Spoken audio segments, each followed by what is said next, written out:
And it's interesting because how much of our behavior is to withdraw and disconnect when we feel uncomfortable, when what we seek most is in connection.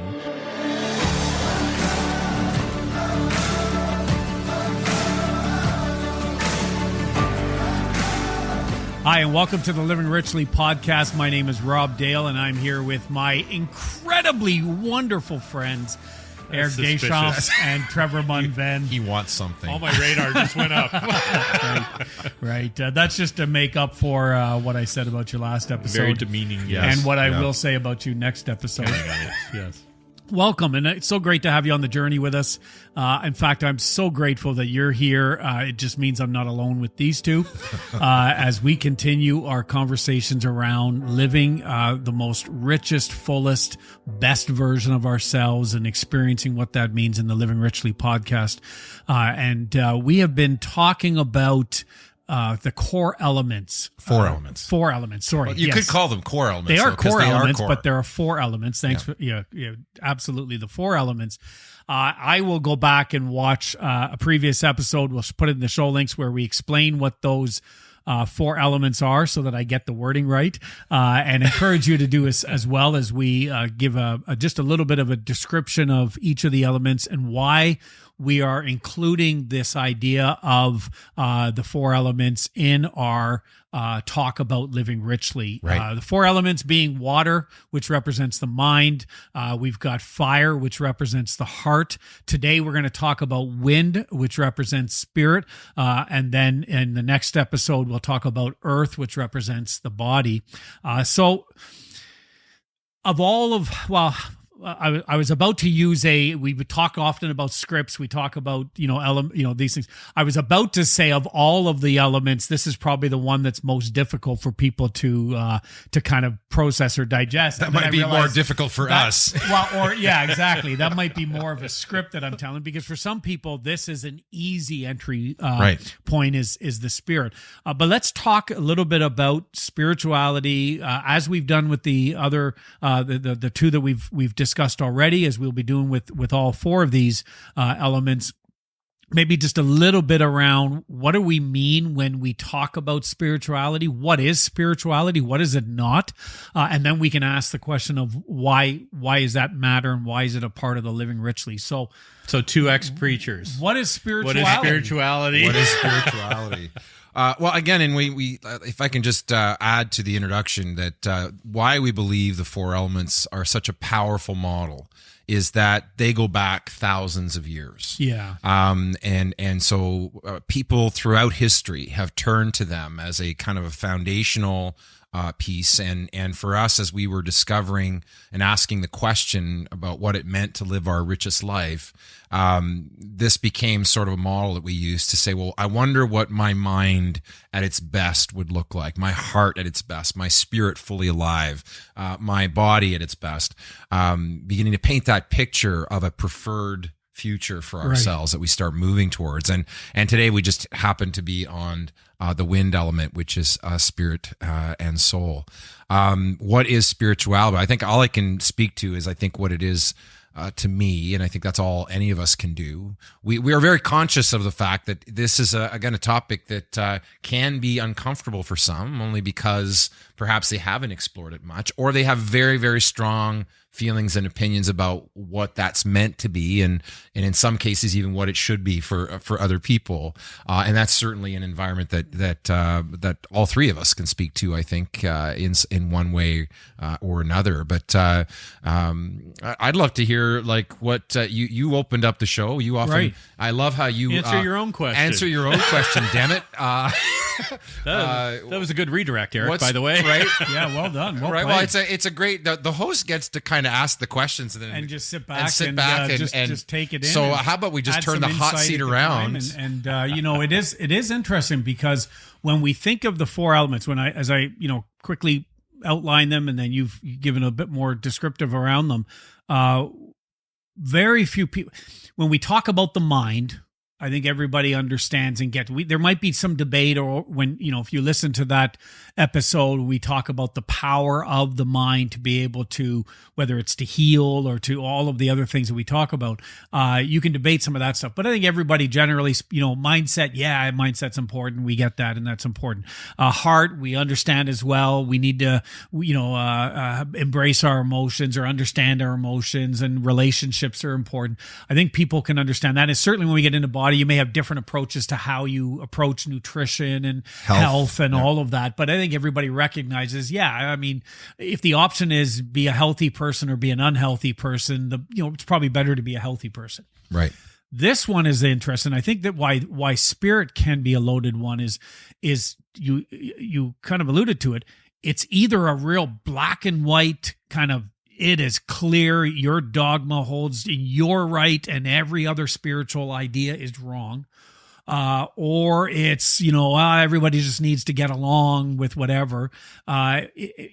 Or I never really thought of it, but even when you say, well, but now that I'm asking you about it, what do you think? You have an opinion, even when you haven't thought about it. And it might be, well, it's irrelevant. That might be your opinion, but you still, so I think there's a wide range of ideas. And certainly of all of the elements, this is the one that I would have struggled with and kind of went, I don't want to deal with this one. I don't like this one because of my past and because of us coming out of the world. But certainly for me, there was a lot of struggle that when I left the church world, and I really actually for many years identified myself as atheist, at best agnostic. Now I'm free because I don't really worry about any of those terminology at all. Right. I know that I'm connected. I know that there is some kind of a spiritual, there is some element, whatever that is. The Force is probably my favorite way to use it. Always wanted to be a Jedi. Just because I'm a geek. Who hasn't? But the notion of the idea that all energy is all around us. It's through us. We are connected. I believe we're connected to all of the living elements of our planet. How that plays out can be different. And for me, it changes on a pretty regular basis as to how I express this. I've been using the language I've been using the most in the last couple of months is the language of the universe. And I know that, Wendy and I, a number of the things that have happened in our relationship over the last couple of months, we are constantly talking about, boy, the universe just made, align that. Right. And some of them would be, and I won't get into them now, but just some really kind of just so weird and unique things, landing us tickets at something. Oh, the universe just made that happen, that the one empty seat was right beside, all this kind of stuff so the universe conspires with us. Is something we've said already on this podcast in the past. That's really for me how I'm expressing spirituality. But I would certainly say, and this is where we talk about living richly as a journey. This is the one that I'm still probably most focused on my journey right now. Is what does spirituality mean? Yeah, it's again a big topic, and I think it means so many different things to so many different people. Right, everything from perhaps an organized faith construct or organized religion of some sort, to it could be for some it's being out in nature. I heard or read it, one author referred to even when you live your highest purpose, that is an element or an expression of being spiritual, which I so resonate with. Like you, this has been one that's been a bit loaded for me. I came out of the same context. Well, all three of us came out of an organized religion type background, church background. Two of us as former preachers, but all three of us, as I said in a former episode, shepherds in one way or another.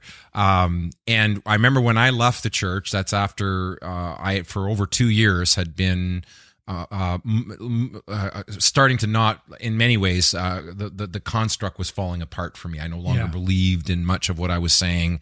And again, I won't, that story is found in the story where I share my story, but I think it's episode number 3.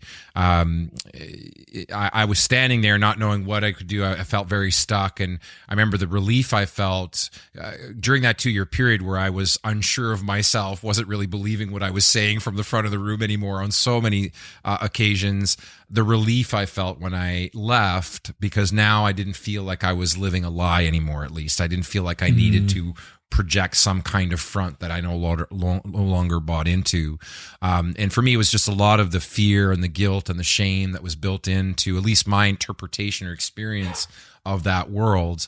And I remember I would refer to myself, it took probably a couple of years after I left, because I went from having at least, even if I held on to it loosely and was struggling with most of it, it still provided some kind of explanation for the whole aspect of spirituality. It provided some answers, even though if I wasn't very comfortable with them.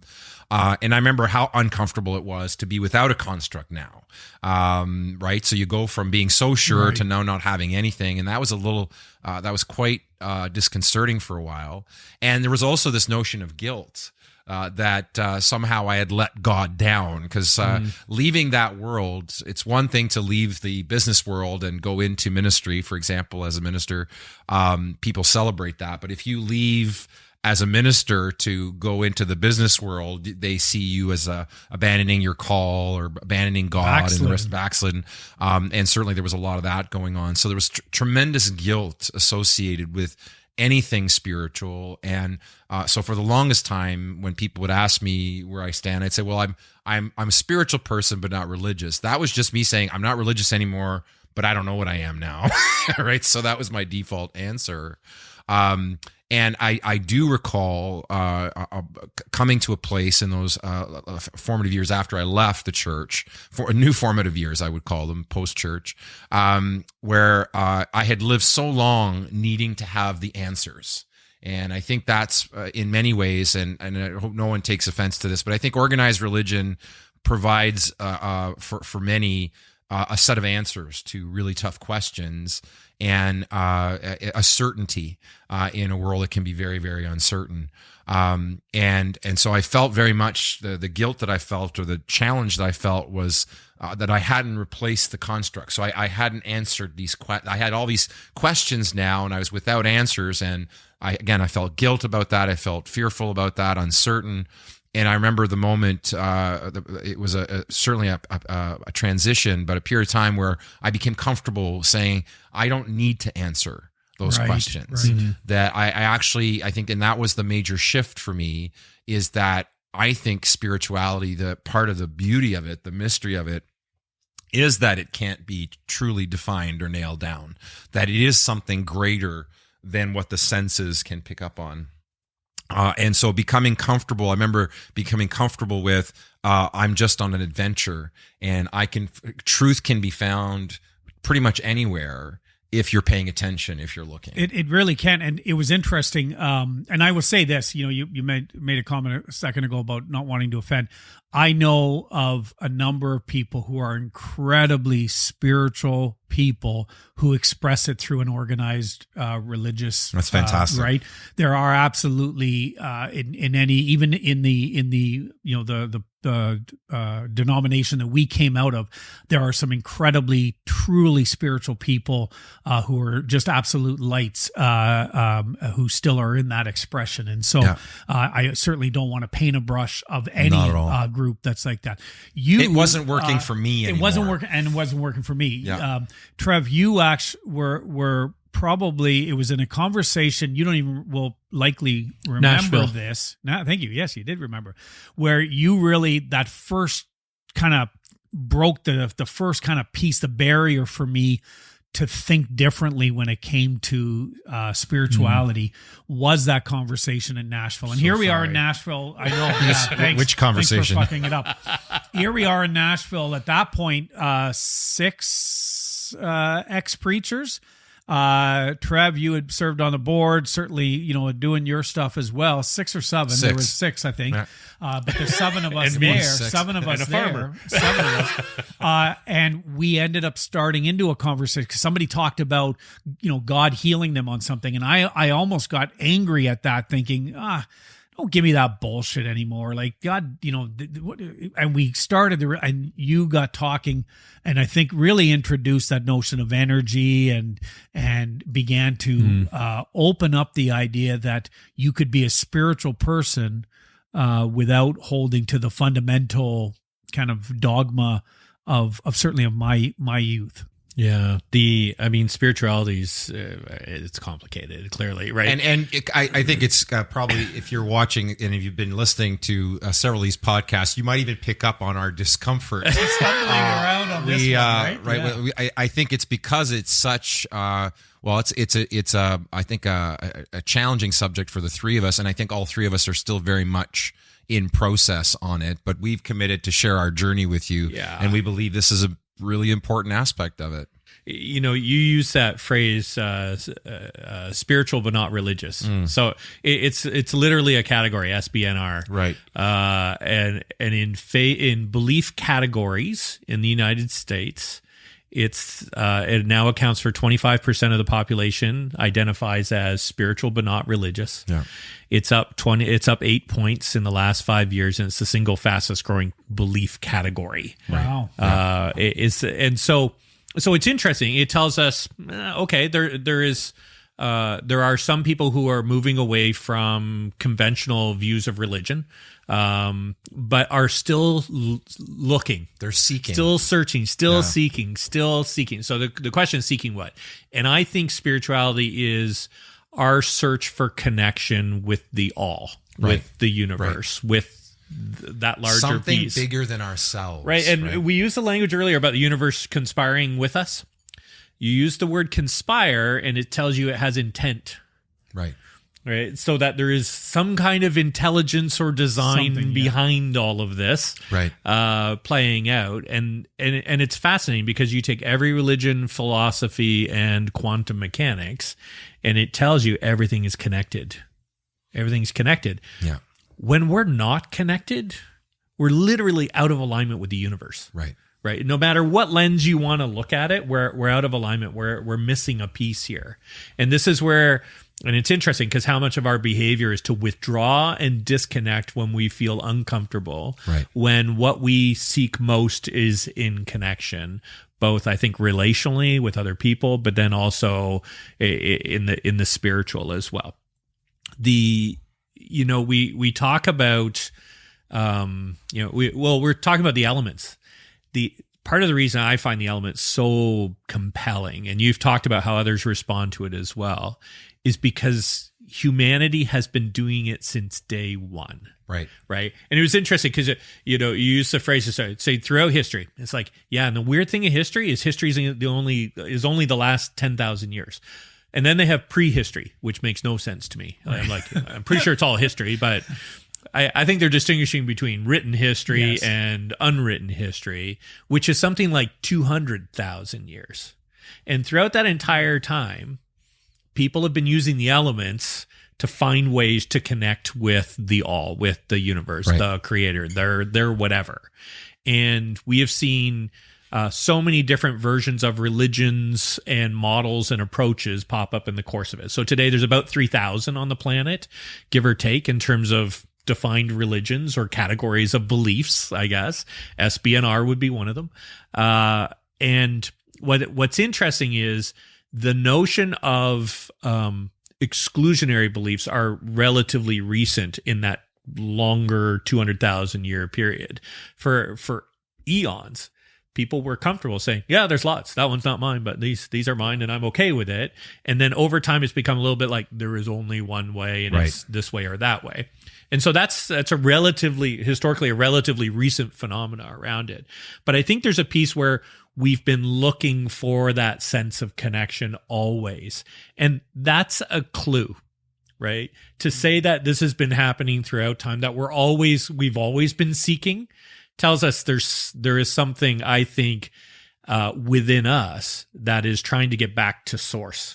Right. And I think that's where spirituality, you said it, it's going to be slightly different for each of us. So some would say it's not a religion if it's a different for everyone. I'm like, well, there's also a version where you can think of it this way, which is one source, but how we're going to connect with it will be subjective to I'm not you, you're not me, he's not Rob, like all of that. And we're going to have our own way of plugging into that. Right. It doesn't pollute the source. It doesn't change it. It just means we don't actually know. That's why it's called faith, right? That there is a leap around that to be able to start to look at that.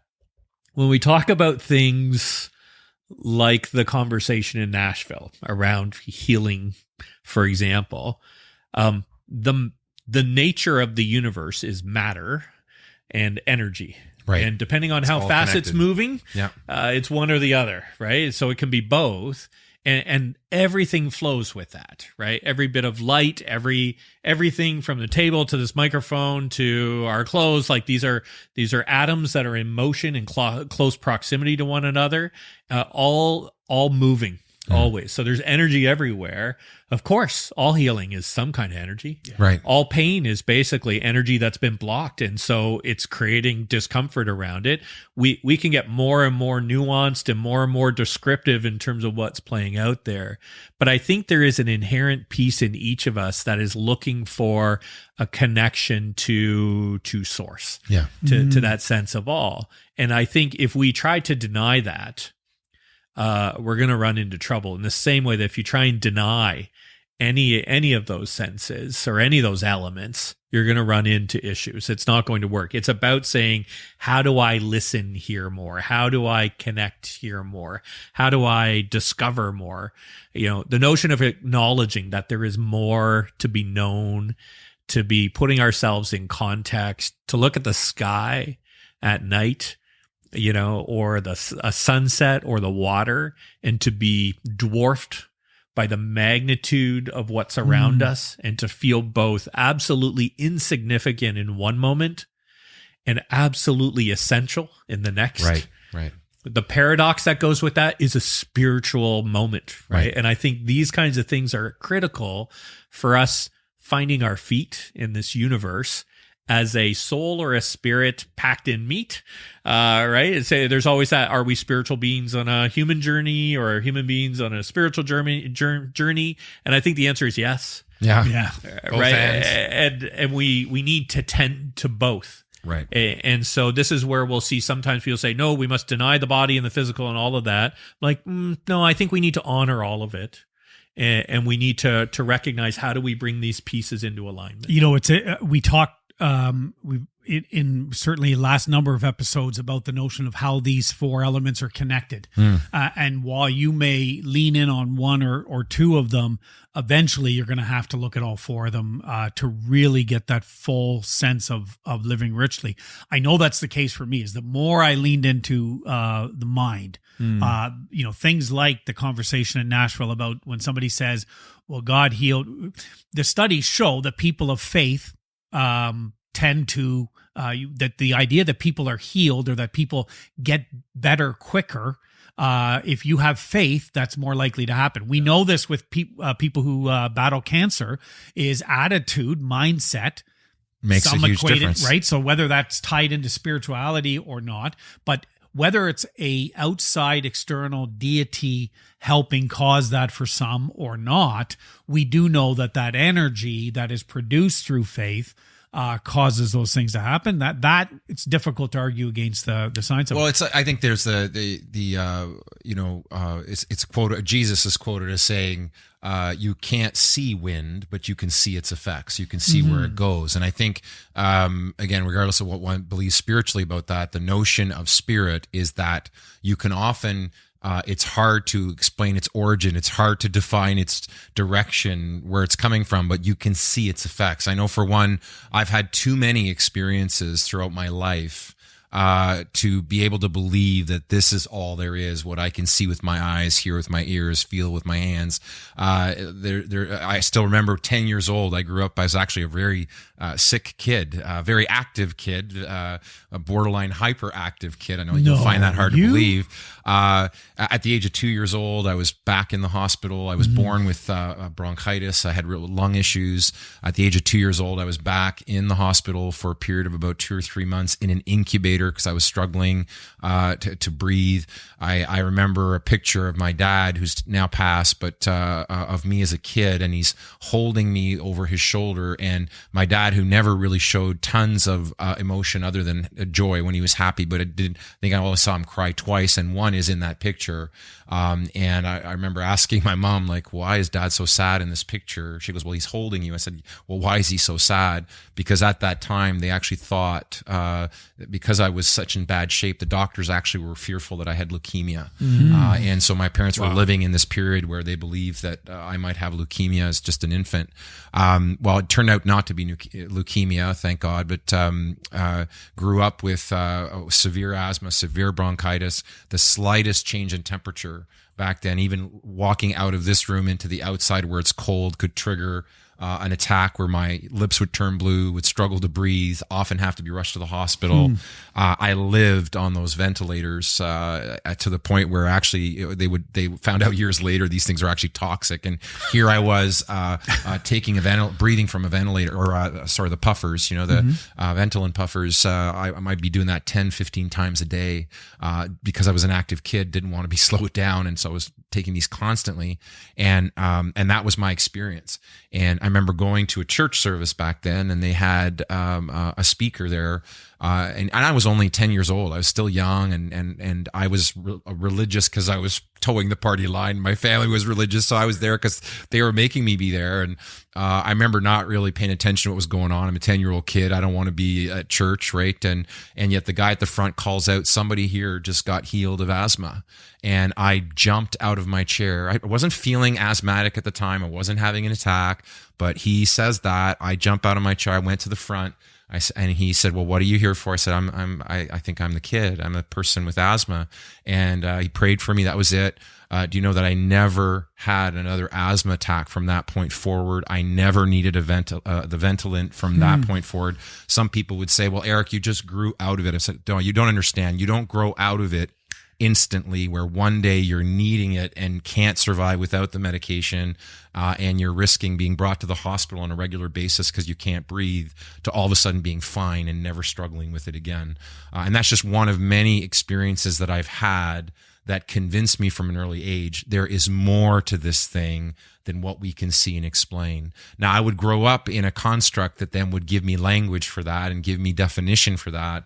And over time, that construct no longer worked for me. But this notion of being I describe myself, I guess, even from an early age. I tell in a previous episode about even being a young kid sitting up at night praying for world peace, and that I think I've always been, I've always been to some degree a force sensitive, right? On the way to becoming a Jedi. Like this notion of always having this sensitivity to source, to the universe, connected to something greater than myself. And it's been, again, the religion was a mixed bag. It was a means to an end. But I look back now and I recognize that because of the time I spent in that world, my ability to access and connect to source is actually highly attuned, to the point where even though I hadn't been nurturing that for a very long time, and when people would ask me, well, I'm spiritual but not religious, basically what I was saying is I'm not really paying much attention to that. I'm open, and I was certainly open to hearing all kinds of different things and fascinated by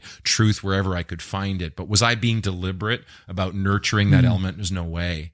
And it was, again, earlier this year, as I was doing this work and I was experiencing these transformations, I remember one morning as I journal a lot, I do a lot of reflective writing, and I began to almost pray in my writing. And one of the phrases that showed up, I remember sensing a presence. And again, I don't believe in a personal deity anymore. That's not really what I prescribe to. I'm more like you, Trev, like this, and Rob, like this sense of energy, source, some higher consciousness, some higher intelligence. There just seems to be too much order for this to all be random, right? I mean, and I'd say this is he or she would be pretty pissed at you. He heals you of asthma and you take up cigars. Like, what the fuck? Like, what the hell, right? Right? Thankfully, I don't smoke many of those anymore. But I still remember the morning where I was writing in my journal, just so grateful about all that had been happening. Yeah. And I'd been reading more about spirit. I'd been leaning in because I had been reading a particular book where the author says, what have you forgotten about yourself that you desperately need to remember? And in that moment, there was no hesitation, is that I'm a spiritual being, AKA that I'm a force sensitive, and that I haven't really been paying attention to that. And so I started paying attention, and it was amazing how it didn't take very long. I remember writing that particular morning I'm referring to. I'm sitting there just being grateful, sensing, like, feeling more connected to source than I had in so long. And I literally felt a presence in the room, like the energy in the room shifted. And I remember that feeling. And I wrote in my journal, it's like sitting with, I remember you. Can we just sit here for a little while and get reacquainted? This notion of connecting to something bigger than myself, and what that brings in terms of serenity, strength, peace, not as a cop-out where I'm expecting some Santa Claus up in the sky to give me everything that I need, but connecting to something powerful. And we talked, we mentioned earlier about we're kind of struggling our way a little bit through, at least starting into this conversation. You could sense it. We could sense it anyway. Whether or not nervous about this one. Yeah, whether or not people listening were sensing it or not. Our audience might be nervous. Yeah, we could feel it. And we talked about that. We are trying to. Our goal here with Living Richly and with this podcast is to demonstrate we are still we are still on this journey. Very much. And it's in, so when you had that moment where you sat with an old friend, where you text us and said, later hey, on, I just prayed, and you talked about it. You were very gracious in your last episode when you said we were so excited for you, and I appreciate that you included me in that. I was somewhat happy for you, but at the same time incredibly guarded with, oh fuck. And I was guarded even in sending that I to hope you guys. he's not going down that road. Right. Because what am I going to do here if he goes down that? And my reaction, and then my next reaction was, well, that's interesting, because that's where I'm at now, right? Like, well, that's interesting, Rob. Why are you reacting so strongly within yourself on that? Right. And that really allowed, because again, I was like, here's one of the guys you respect more than any other person on the planet who is having this moment, and you are going to stay in your new construct, which is spirituality bad. Right. Right. And all of a sudden it was like, okay, maybe you need to revisit that. And that really did start the embracing again. Okay. And, cause I don't know. And it is something we struggle with. And, when people ask me, I had somebody ask me one time, oh, what do you still believe? Are you still a believer? And I said, well, I don't know what you mean by that. And I'm struggling with that. Well, what do you do with heaven then? Do you still believe in heaven? And I would say, well, why do you have to go there from here? Well, because your daughter died. Is your daughter in heaven? That was the point blank question. And I was like, I don't fucking know where, Right. It's a nice thought that, or my mom, is, the notion of it, we hear it all the time, right? It's That's why a we're so careful. thing, It's a comforting thing. Oh, your mom's looking down on you and she must be so proud of you and she's cheering. Maybe. Yeah. I don't know. And I think probably for me on this topic of spirit, I have embraced the unknown. Right. And that is there's so much. So free. It's a lot of courage. So It's a lot of courage, though, right? So much freedom. How often to are we say, after I don't know. certainty? Right. Like always. Yeah. Right. And to embrace the not knowing. And to recognize that Amazing. my spiritual experience can be in the unknown. Yeah. And that's so much what I mean, so similar to my journey about if I never answer the big questions, that's okay. Yeah. I can lean into the mystery. I can listen to the whispers. One of the I've talked about these word clouds that I created around each of the four elements, and they're so good. And I mean, in Mind for Spirit, words like shaman, wizard, Jedi show up. There's seer. definitely a geek element. There's to a it. geek element. Yeah. It's Hobbit. Oh no, that didn't make it. It probably should. It probably should. Version 2. But you also see words like explorer, adventurer. One of my favorites is veil dweller. And that's the notion that I do think that the world of the seen and the unseen, the separation between the two is actually very, very, very thin. And I just think that when we lean into spirituality, whatever that looks like for us, we're able to cross over. We're able to lean into and touch what is, for most people, feels untouchable, unreachable, or impossible, that you begin to experience magic, in better, the miraculous, like this notion of the supernatural. I'm still figuring this out as I go, but all I know is as I've leaned into it more and more, it's been transformational. When the mind work, the heart work, the spiritual work, the physical activity work, the health side of things, when that all starts to come together. And again, this notion of alchemy, where was the potential for magic, is when all four elements come together. Right? The awakening and recognition that the connected to all things. I had put in my notes as a kind of a thought to ask you about. What are the things that you do in your curiosities? You're constantly kind of looking into things that I wouldn't, I remember one day saying, "What are you reading?" And you said, "Oh, I'm reading about trees." And I was like, first of all, who writes a book about trees? And secondly, who buys a book about trees? Who reads a book about trees? Who the hell reads it? Who reads it? Do the trees know these books are printed on paper? And yeah, exactly. And if the tree falls in a forest and no one's there to hear it, does anybody read it? And yet, if I remember right, because it's been a number of years, so correct me if the idea of connectedness was a big theme in that book about trees. What was the book? The Hidden Life of Trees. The Hidden Life Peter of Trees. Wolleben. We'll put it in the show notes. It's got a German name. I always Wolleben. Peter, I'm sorry. I'm so sorry. I love your book. Peter and Trees. Working Let's on just your go name. with Peter and Trees. Yeah. So it was a beautiful book, and what I liked about it was, right, we all think we understand trees. And this book told me, no, you don't. You don't have a clue what's going on. And this thing that I so took for granted, that was day to day, and that I actively appreciate. I love nature. You guys know that. Yeah. Like me being outside, really Same. good. Yeah. All of a sudden, the whole thing was different.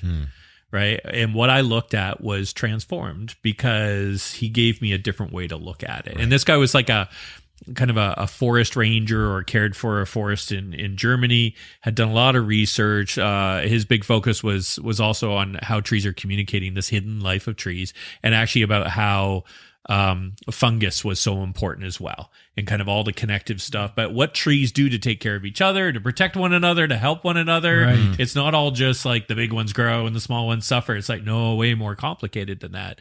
And the fact that it shook me out of my view about what I thought was actually going on was well, if I don't understand trees, which I thought I was pretty clear on, what else don't I understand? Right. Which is actually so much. And I think when we accept we don't know, right, we create space for knowing differently. And I think that helps us to encounter things differently, right? You talked about the seen and the unseen and that veil between them. And part of the challenge is we think we know stuff because we experienced it. And the example, and you guys have heard me say it before, so bear with me here for a second, but that notion about what we see and about light, right? So we're so, something will happen. People go, no, I saw it with my own eyes. I'm like, so you used your own eyes and you saw light, and that light gave you a picture, and that picture you've interpreted with your brain. They're like, yes. And I'm like, we hardly see anything, right? Of the light spectrum, if you took the light spectrum and you made it the Mississippi River, which is 2,340 miles long, it's like the visible light spectrum. How much of the river could we see? 8 inches. Right. That's it. And we think we understand the river. And we've, exactly. We consider ourselves experts on the river based on the 8 inches that we see. Right. And so the notion that there are things we can do in our life, in our world, in our work that help us be able to see beyond that, to see maybe 12 inches, 10 feet, maybe a mile out of that 2,340 miles, right? We start to, accept the limits of what we can know, and it creates space to accept the mysteries of what we can't. But it also lets us have access to things that maybe we weren't seeing before, or weren't aware of before, or maybe that others aren't seeing before. And I think that's true with every sense, right? These are all playing out all the time. So the miraculous is sometimes just that which we are not able to see easily suddenly becoming visible to us. Because perhaps our lens is evolving. right? Our ability to listen is evolving. But we think it's the world, right? Right. We think it's the world. And again, I think that's this notion of when you're able to think of the gratitude, the sense of groundedness you felt experiencing trees for a new time in a new way after being exposed to something that you just hadn't looked at before. You feel again this connectedness, this groundedness, this sense of awe. This sense of, yes, in many ways, this is so vast and so grand, and I'm just one little speck of sand. And yet, as this little speck of sand, I can leave my signature on the universe by living a purposeful life and leaning into the best version of me, that I can actually make a contribution to this thing, and tap into energy and power that is beyond what is normal. It's quite mind blowing when you start to consider that. Yeah, a really tangible example of how that energy flows was, again, the seasoned seer that you are, Trevor. That's my word. I know. You're stealing my word. Doesn't know what I am. Okay, the guy with glasses. I'm guessing. That you are. I'm just beckoning. The geek in you. You purchased a tool that allows you to basically recreate sound, Plant Wave, from your plants. buy it. It's the best thing ever. I will do a shameless plug for them anytime. It is the coolest thing. Well, ever. and what I'm going to actually encourage that maybe in our show notes we put a sample wave of your plants, because I think it would be a cool thing for people to see, or to hear, I should say. But it was interesting because as you had these connected, really all that is the energy. It's the water flow through the plant or whatever, however the mechanics, you can explain it way better than me.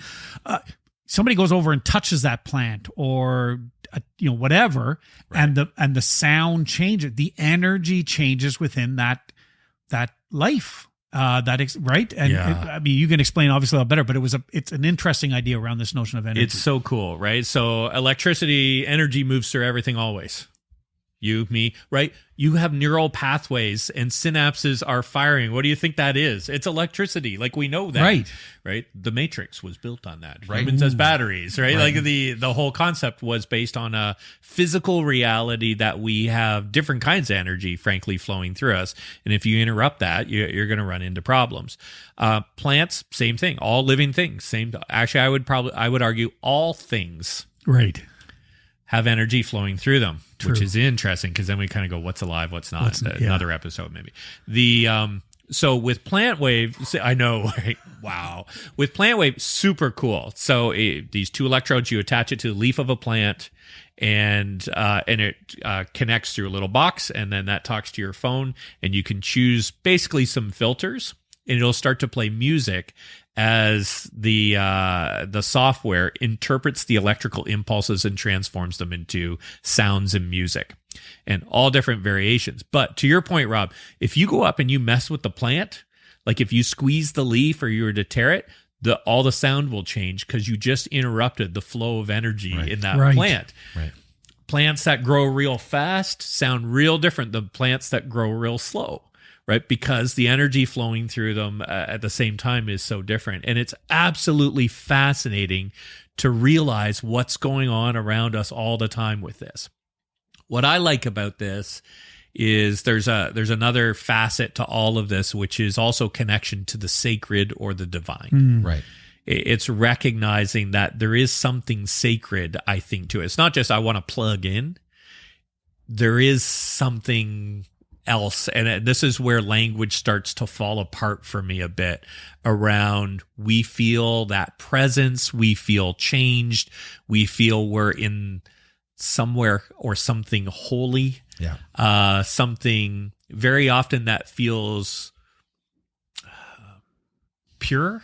Right. Pure is not quite the right word. Authentic, raw, maybe pure, as real can get. Like it feels, you're connecting to something that you feel you've been meaning to connect with your whole life. And I love that you use the Matrix, because I think for me, when I describe this awakening, and I literally, I mean, how many times have I said to you guys, this year feels like, as I look back on 2022, and the changes in my personal life that have been substantial that there's no better way for me to describe this year as an awakening, as transformational.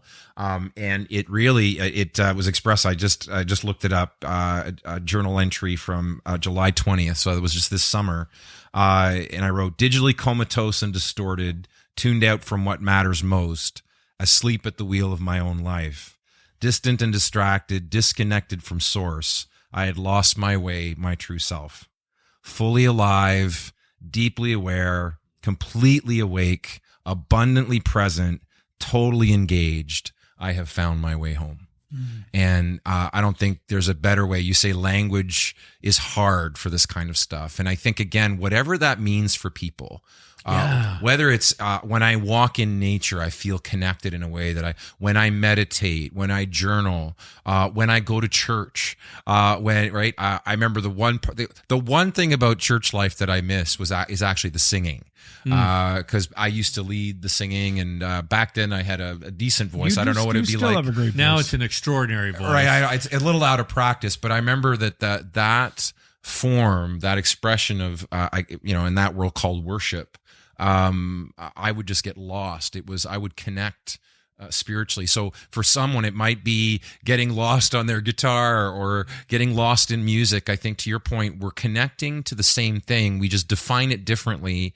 And the means by which we get there may be very unique to your situation to mine. The point is making space, making room for that, and experiencing more of the divine. I think is moving beyond survival, not just being plugged into the matrix as a living battery, a comatose, like a zombie, playing some kind of construct in our head that this is reality, but waking up and plugging into what real life and real living is like, and experiencing those elevated emotions of gratitude and joy and serenity and peace in a way that that perhaps we haven't experienced before, or have but would like to experience more. I think that's why it's so important to make room for this and to explore. I tell my encouragement to folks is, explore it. Just be open.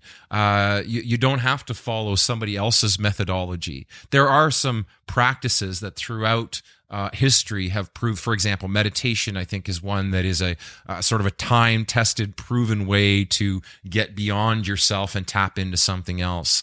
There are other modalities that have been known, are known to encourage that, but it's to figure out what works for you, and to invest time and energy into connecting to source, connecting to something greater than yourself. Right? And I think that last statement is, it really, that's what it's about on the Living Richly kind of pathway. Spirituality is at the end of the day, it is about recognizing that this isn't just about Living Richly, isn't just about you getting everything you want and doing. Right? This isn't all about you. It's about you being the healthiest version of yourself, so that the connection with others, so that you can, right? So that in a way you leave the world a better place than you found it, in whatever small way, large way, but to recognize that we are connected. I think the more that I lean into spirituality, the more I'm able to lean into having healthier conversations with others, because I recognize they're on their own journey, right? There's less black and white. There's less of what we're less intolerance, less intolerant. All of those things come into play, which is interesting. But that's really where how spirituality should affect us, is the idea that we are connected. I talked. I used to, one of my favorite shows for years and years was a show called Alone, in which people, they go out and they basically are in the wilderness and they have to survive. They're survivalists. But one of the things you'll see is whenever one of those survivalists, when they kill an animal to eat, to survive, almost in every situation, you watch them do some kind of a ritual where they are thanking that animal, thanking the universe. These hunters don't hunt just to kill. Right. They hunt in that case to survive, but they recognize how they're connected even to that animal. There's so much that's there. And I think, to me, in the Living Richly path, spirituality is about that, is about recognizing the connectedness of all of us and of all things, and how we make our decisions should somehow certainly be influenced by that connectedness. I say talk to us again in a year as we continue down this path. It's something I think is still unfolding, very much unfolding for each of us. Right? I hope so. I think part of this is about going inwards.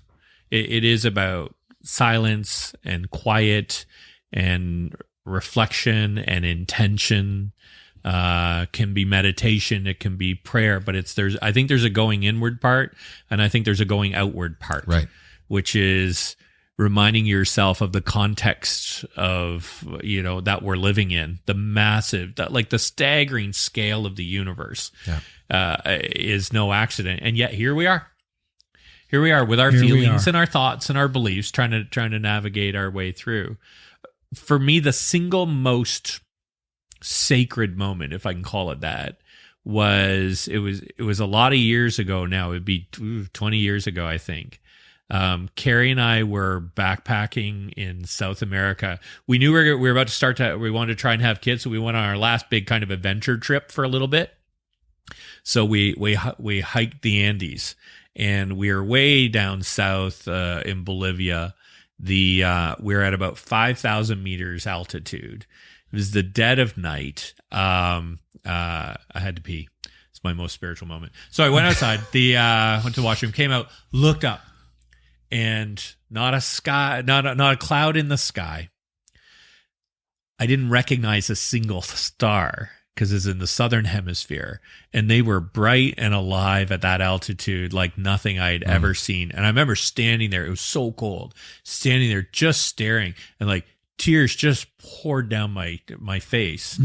It was just so staggeringly beautiful. And one part of me was like, I am so lucky to be witnessing this.